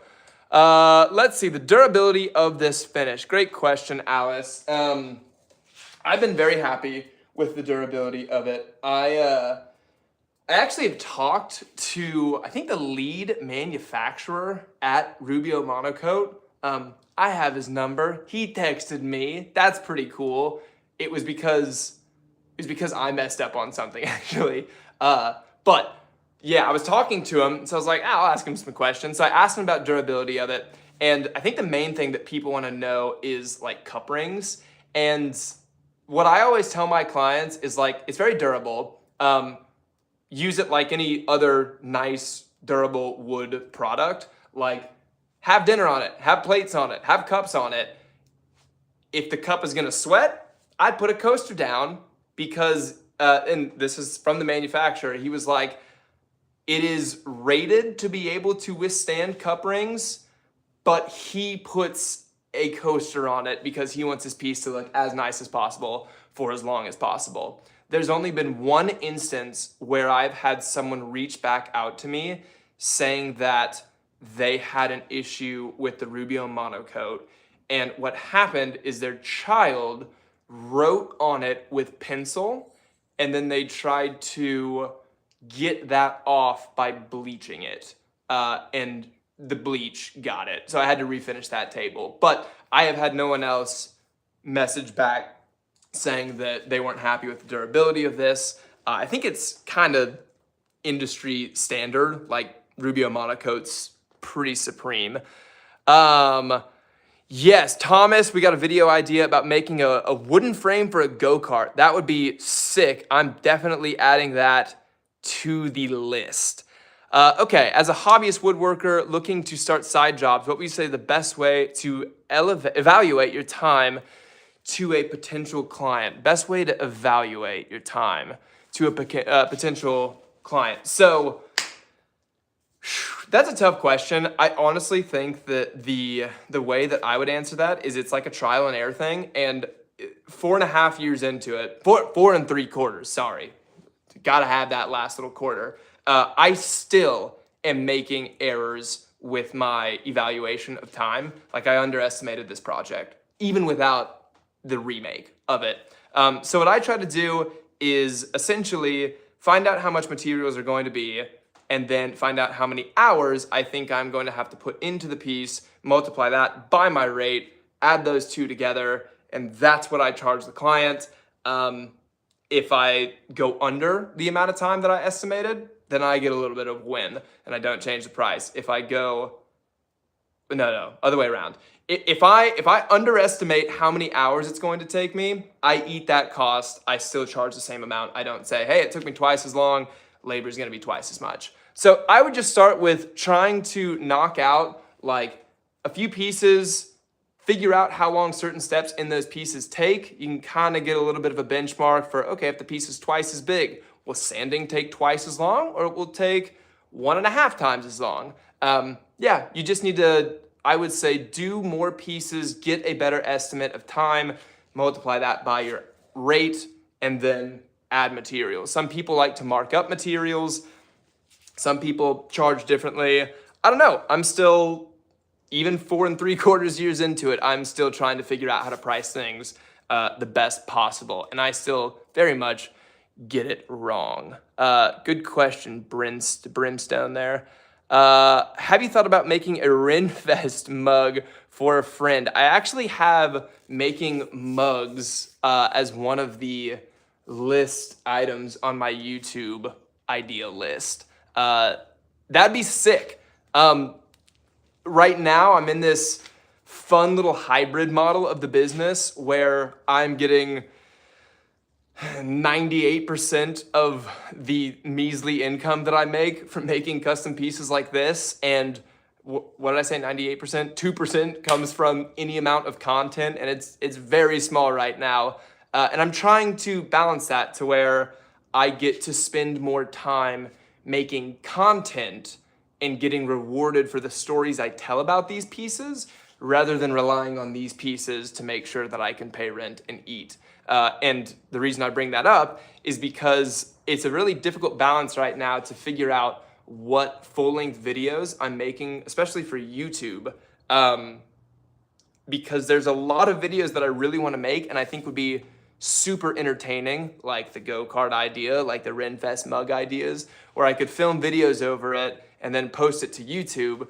But those videos, the ones that I've been posting, if I'm making a piece that's not a commissioned piece that gets me paid from a client, if I'm just making something new, let's say the fishing rod, if you've seen that video on our YouTube page, that fishing rod, to make it, it probably took me 30 hours or so, 20, 30 hours, and then to film these shots of me in the boat catching a fish with the wooden fishing rod, and then to edit hours and hours of footage into a 15-minute long video, it literally took me like 50 to 60 hours to do all of that and didn't get paid a cent for it. So it's hard to justify making crazy stuff right now when it's taking me a week, 2 weeks to finish it and I'm getting paid nothing for it. Bills keep coming and I got to do pieces like this to make sure that I can survive another month to make more videos. So the Ren Fair mugs, I would love to make those. I'm just trying to weigh right now what are the best kind of side projects to make for YouTube videos that I think are really going to do well as videos. Yeah, it's a timing balance thing. Okay, a friend in Colorado, perhaps. I take it that you were a friend in Colorado who wants a Ren Fair mug. Also, big Ren Fair guy. Haven't been in a while. Our Ren Fair is like October and November, and right now it is the busiest season of the year because I have this market coming up in November. Okay, what do we got here? What do we got? Bleach, yes, bleach. They put bleach on their beautiful, very high-end custom wood furniture. When I came into their house to fix that and refinish the table, their child was rollerblading through the house. So I was like, well, the tables had no chance. There was good, yeah, they're gonna color on the tables if they're riding roller skates in the house. And this is a nice house. Creativity and, you know, hey, have your kids do fun things when they're young. That's good for the brain. Wood fuel for the wood frame of the go-kart would be sick. Yeah, if you could do some sort of Mythbusters-esque build where you're going full wood. Yeah, that'd be crazy. Your craftsmanship's a work of art. I appreciate it, Alice G. Do you have a website where you can see the work? Yeah, for sure. So the website is outerwoods.net, www.outerwoods.net. Most of the pieces are on there. And I say most, it's probably been a year since I've updated it. So there are some recent ones that I've done that aren't up there. Instagram is another place you can go to see a lot of the work that I have done. Our Instagram channel, I've been going really hard on that for probably 3 years now. And most of the pieces that I've ever made are in there. Sometimes the thumbnails for the Instagram videos will be very telling. Sometimes they won't. Sometimes you'll see like a chunk of the build process, but you won't see the end. So you have to dig around a little bit to see what all I've made. But Instagram, you can see a lot of things there. Let's see. Brimstone. The fishing pole video was fantastic. Thank you. That was, in my opinion, the best concept, build, and execution of the video that I think we've ever done on YouTube. Just didn't quite get picked up by the algorithm yet. There's always a chance. I can see how. So on YouTube, the long form videos that I'm making, we're kind of not all over the place. We're still very, woodworking centric. We've done nothing but woodworking, but I can see how it could be a little confusing for the algorithm because one video I'm making like elite, classic looking furniture that's just very nice, very high end. That's one video. In the next video, I'm making a fishing pole and I'm in a canoe trying to catch a fish made out of a wooden fishing pole. And the next video is like very much an entry-level how-to on how to make a pumpkin, a wooden pumpkin. And so, in my opinion, those are also very grouped together and there's an obvious theme to it, but I think YouTube can still have a little bit of trouble because it's not just like how-to floating shelves, how-to easy cabinet, how-to cutting board. Like, it's all over the place. And I think that's what's going to make the channel so exciting months from now and years from now is that like we're not a one-trick pony that is only doing tool reviews. But one video you're gonna get something crazy like this. The next video is going to be we're making a go-kart out of wood. So I'm just hoping that the YouTube algorithm has not quite picked up the fishing video yet, and maybe it's pushing it to like fishing aficionados, and they're like, I don't care that this fishing pole is made out of wood. I want to see someone hook up with the gnarliest pounder possible. Yes, so let's see, what else do we have?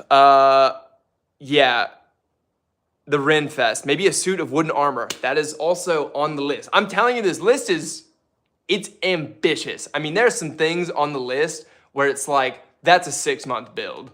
And I cannot afford to spend 6 months on a build right now, because right now we do not get paid on YouTube to make a good video. We're close. We're getting there.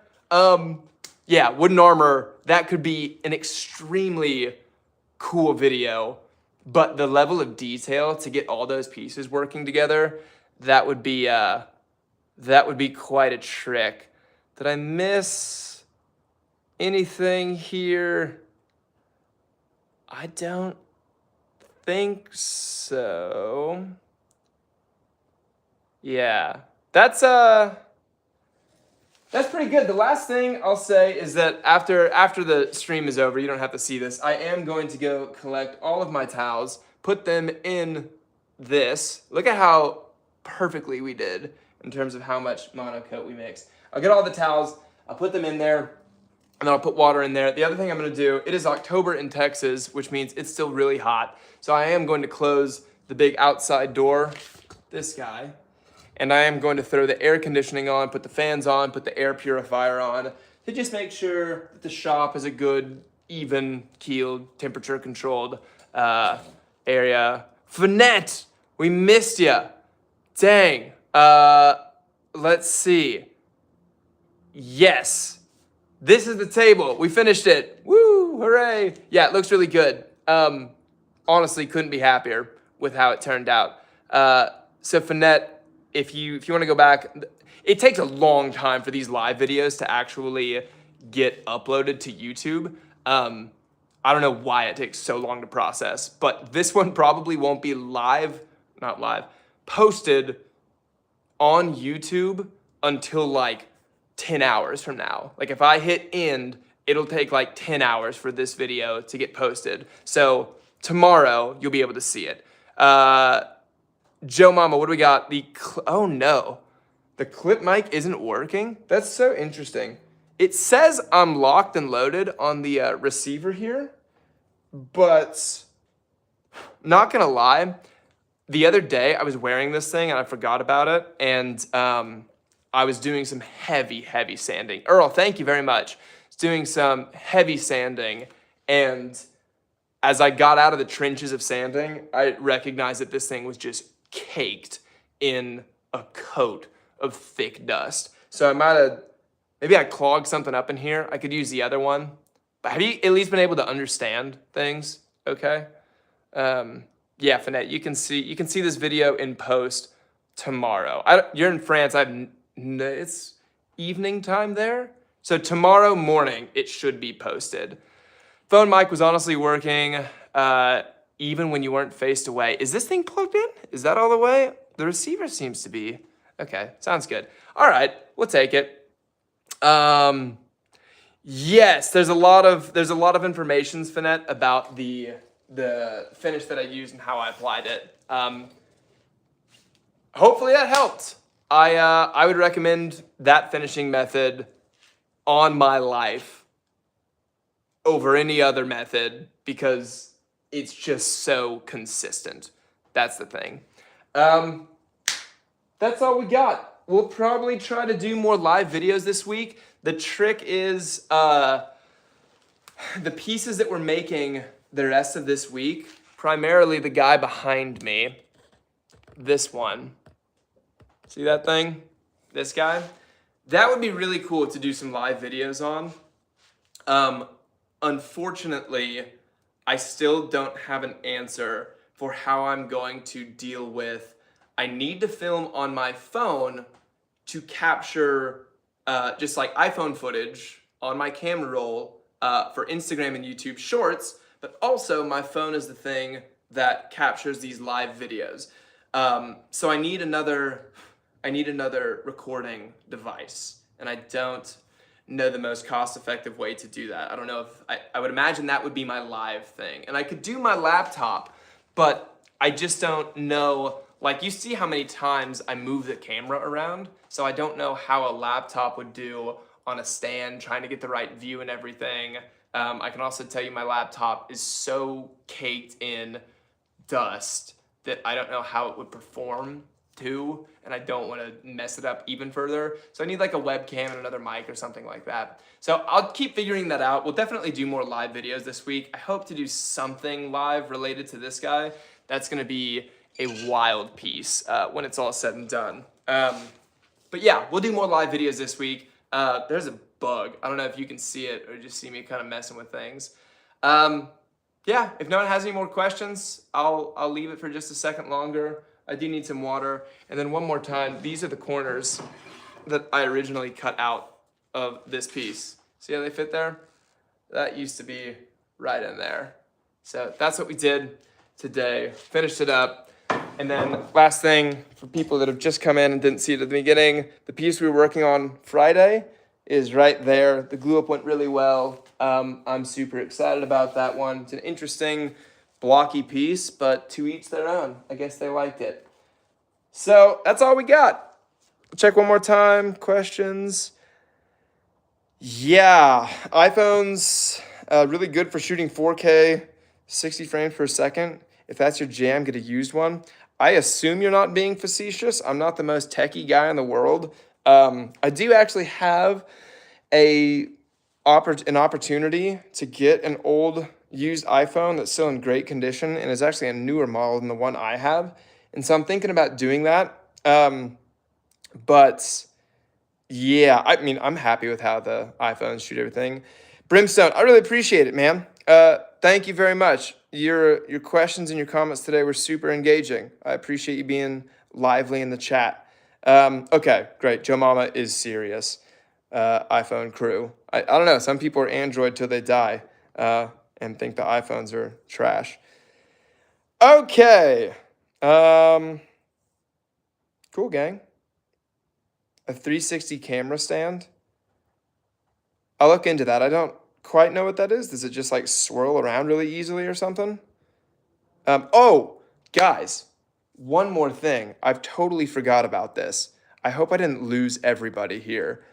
One more thing. It's an important thing. We are trying to do our part and trying to grow things here and all sorts of... Oh, Dr. Hoffman, we got a carpenter from Israel. That's sweet. Oh, it follows you hands-free. That's awesome. So, one more thing, and I should have said this earlier in the chat when we had more people here, but we're doing something where we are going to, for every member that we have on YouTube and Patreon, we are going to, at the end of October, plant a tree in honor of all of those members.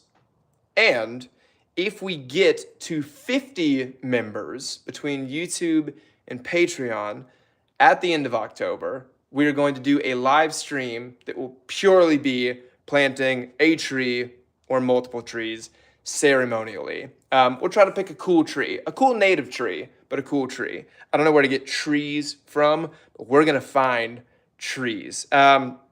Yes, trees are our life. We're definitely going to protect the trees. The good news is the wood that I have is sourced responsibly, but we're going to try to keep getting more trees. And to do so, yeah, for October, every member that we have at the end of October, we're going to be planting trees. And we're probably going to have an ongoing thing. I don't exactly know what the ratio is going to be, but I definitely want to have something to where we're planting trees on behalf of people that are supporting the channels. But at the end of October, if we get 50, we'll do a live stream where we're planting a tree, multiple trees. Not positive on where it's going to be yet, but somewhere that needs some love, needs some trees. The other thing that we're going to do, and we'll start working on this, I don't know when, maybe next stream, maybe tomorrow. Oh, that's what I'm talking about, sub for trees. That's sick, Tom, thank you. What we're going to do for the tree thing is, I believe it's going to be on this piece of wood.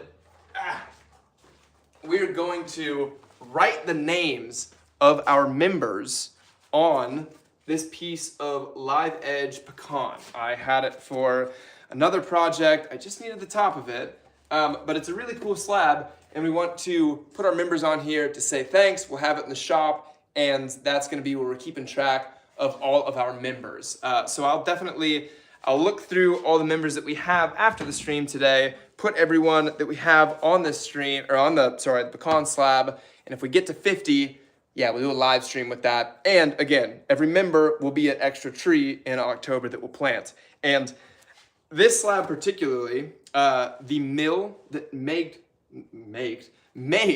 this slab, they're called Swift River Pecans, out in kind of southeast Texas, and southeast of Austin.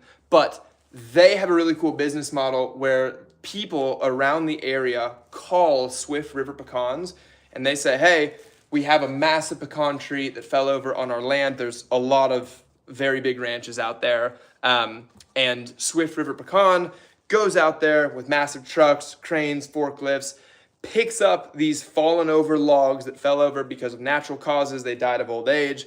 Swift River Pecan then brings them to the slab, mills them into slabs like this, kiln dries them, and then that's when I come in to try to memorialize those slabs in pieces like this one over here. So this is a very responsibly harvested wood slab, and again, we'll write every member's name on this throughout October. We'll hang it up in the shop so you can see it, and then we will plant a tree, or we'll plant as many trees as we have members, and then we will also do a live stream where we plant a tree at the end of October. So that's what we got. Tom, thank you. Isn't it a nice piece of pecan? Yeah, it's beautiful. Big squeegee, got the links going. Appreciate that. He's got the information there. Protect the trees. Dr. Hoffman, thanks for tuning in. That's cool that you're a carpenter as well. Thank you, everybody. We're going to call it there. Have a wonderful rest of your Monday. We'll have a great week. We'll do another live session. Maybe tomorrow, maybe Wednesday. See you then. Thanks a bunch for watching.